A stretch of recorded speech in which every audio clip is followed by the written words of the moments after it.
India is the largest democracy in the world with a rich heritage, and every Indian should know about its history, culture, struggle, and religious importance, and its contribution to the world in all aspects of life.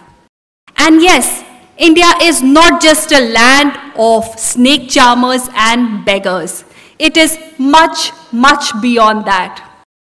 कुछ नशा तिरंगे की आन का है, कुछ नशा मातृभूमि की शान का है।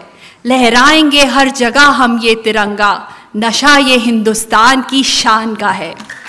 आइए देखते हैं भारत की गरिमा को दर्शाते हुए ये मूवी बाय राहुल सर। जोरदार तालियों के साथ इसका स्वागत करते हैं।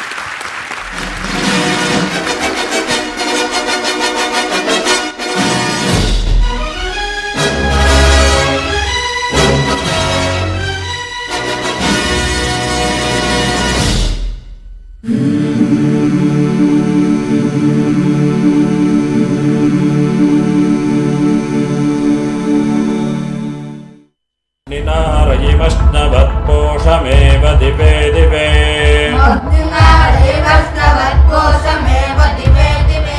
आज तक हम यही सुनते आए कि भारत हमेशा से एक गरीब और पिछड़ा देश रहा है। लोगों को यह भी कहते सुना कि भारत में जो कुछ भी अच्छा दिख रहा है ये सब तो अंग्रेजों की देन है। परिणाम स्वरूप हमारा मन हमेशा अपने ही देश के प्रति उपेक्षा और हीन भावनाओं से भर गया। वास्तविकता यह है कि हमें भारत के गौरवशाली इतिहास के विषय में सही जानकारी नहीं है। वो प्राचीन भारत जिसका हर एक कर्म यज्ञार्थ था, जिसने पूरी मानव जाति को जीवन के हर क्षेत्र में बहुत कुछ दिया है।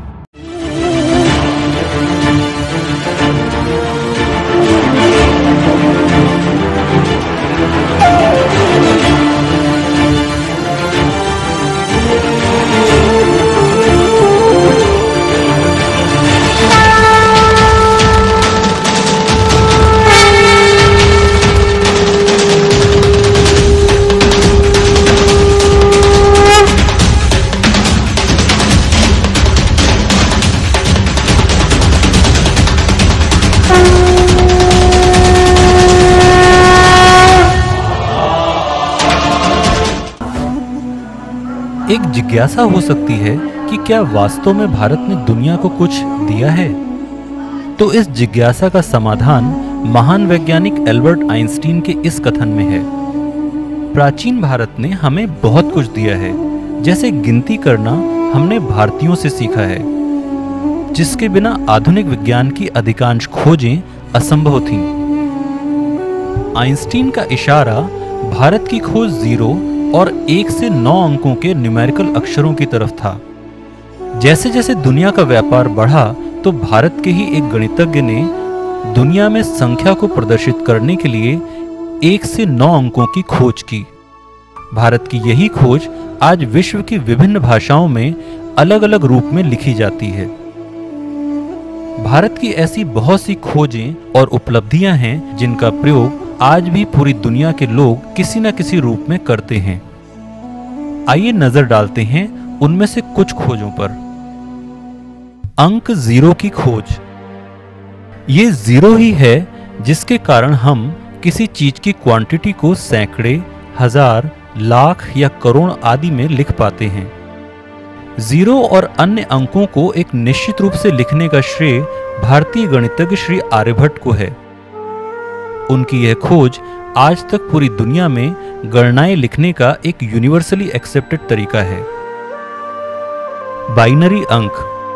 आप में से जिन्होंने कंप्यूटर साइंस पढ़ी है वो जानते होंगे कि कंप्यूटरों को चलाने वाली बाइनरी भाषा में 2 ही अंक हैं, 0 और 1।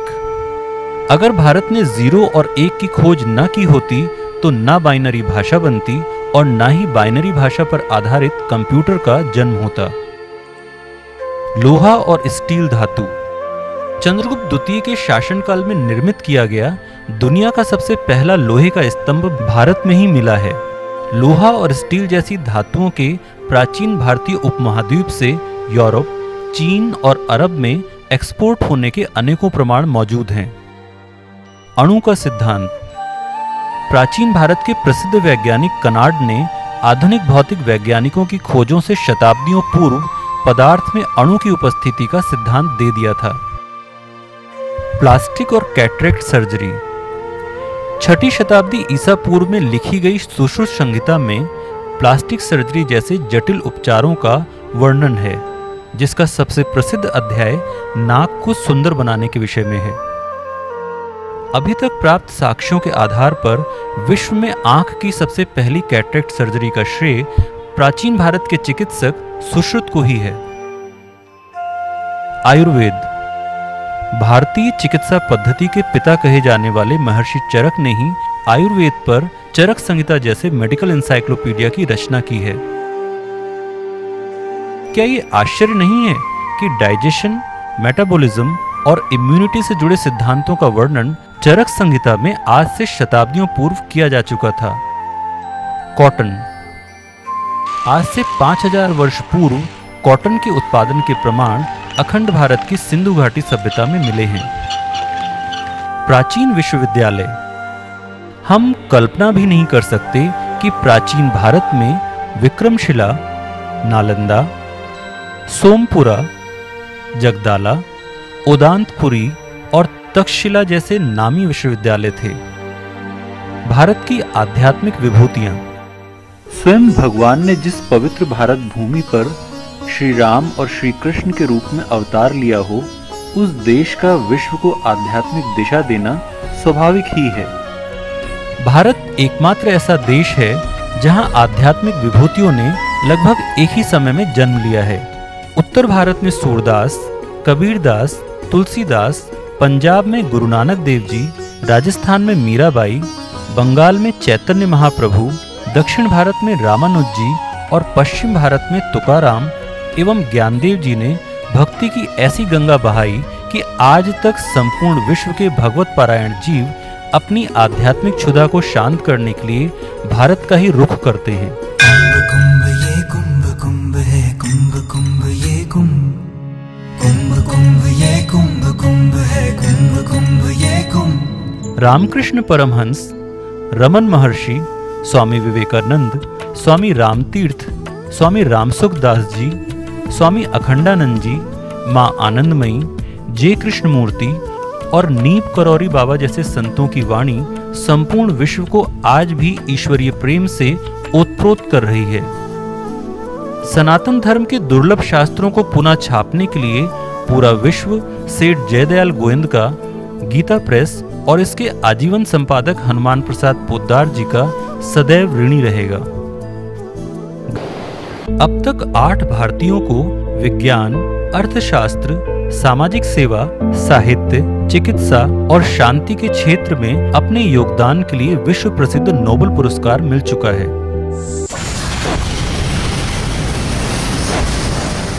विज्ञान और गणित के क्षेत्र में भी भारतीयों का योगदान अविस्मरणीय है। आचार्य जेसी बोस ने पहली बार दुनिया को वायरलेस कम्युनिकेशन का प्रयोग करके दिखाया था। बोस ने ही अपने क्रेस्कोग्राफ आविष्कार से दुनिया को यह दिखाया कि दूसरे जीवों की तरह पेड़ पौधों के अंदर भी भावनाएं होती हैं। सर मोक्षगुंडम विश्वेश्वरैया का ऑटोमेटिक स्लुइस गेट और ब्लॉक इरिगेशन सिस्टम आज भी दुनिया भर में इंजीनियरिंग के क्षेत्र का चमत्कार है। श्रीनिवास रामानुजन ने mathematical analysis, number theory, infinite series और कंटिन्यूड फ्रैक्शंस के क्षेत्र में असाधारण योगदान किया है। भारत के स्पेस प्रोग्राम के जनक डॉक्टर विक्रम साराभाई के कारण ही Indian Space Research Organisation ISRO की स्थापना संभव हुई। इसरो की गणना आज विश्व की अग्रणी स्पेस रिसर्च ऑर्गेनाइजेशंस में होती है। डॉक्टर एपीजे अब्दुल कलाम भारत के उन दुर्लभ लोगों में से एक थे जिन्होंने वैज्ञानिक, अध्यापक, मिसाइल मैन, लेखक, राष्ट्रपति और मोटिवेटर के रूप में देश और दुनिया के लोगों को बहुत आकर्षित किया है। उन्होंने ही भारत का पहला इंडिजिनस सैटेलाइट लॉन्च व्हीकल विकसित किया था। भारतीय साहित्य। प्राचीन भारत में महर्षि वाल्मीकि द्वारा रामायण, वेद व्यास जी द्वारा महाभारत, भगवान श्री कृष्ण के श्रीमुख से उद्धृत गीता, विष्णु शर्मा द्वारा रचित पंचतंत्र एवं महाकवि कालिदास द्वारा रचित अभिज्ञान शाकुंतलम जैसे महाग्रंथों की रचना हुई है।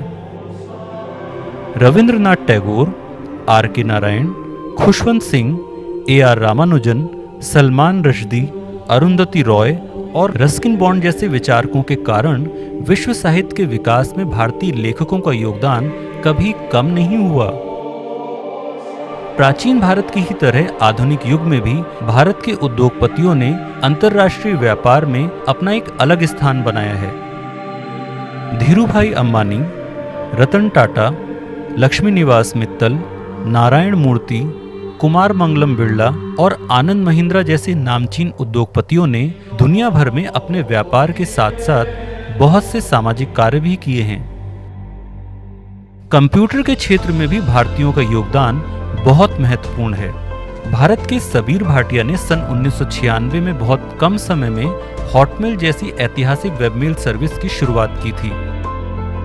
पेंटियम प्रोसेसर के जनक विनोद धाम के कारण कंप्यूटर के क्षेत्र में बहुत से नए प्रयोग शुरू हो पाए।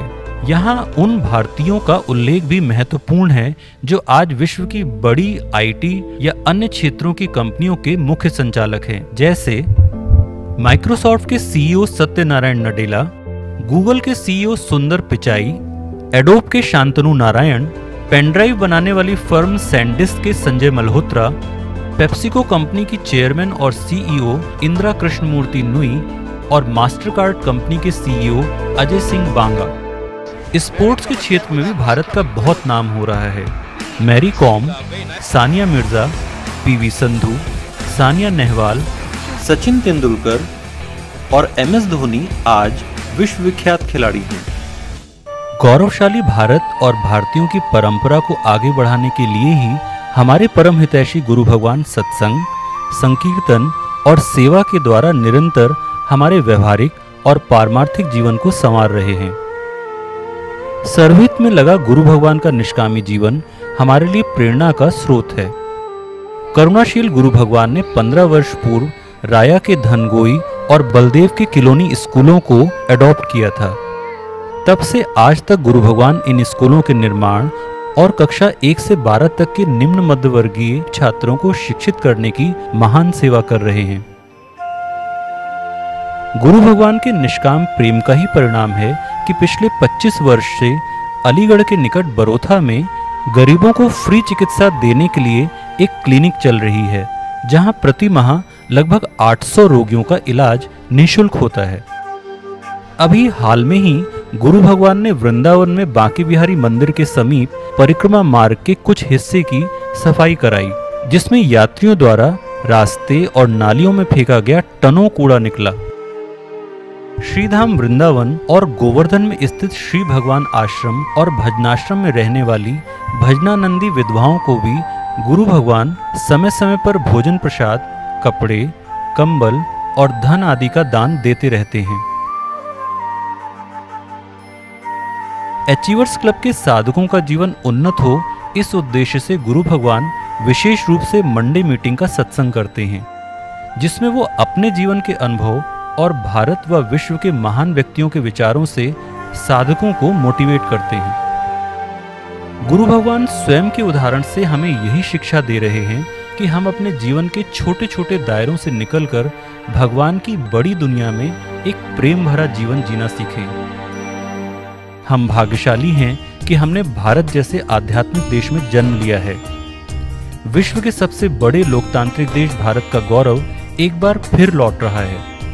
ब्रिज फाउंडेशन, स्वच्छ Bharat, make in India, digital India और नमामि गंगे जैसे विशाल अभियान भारत को बदल रहे हैं। आइए हम भी अपने तन, मन, धन की आहुति देकर अपना जीवन यज्ञार्थ बनाएं।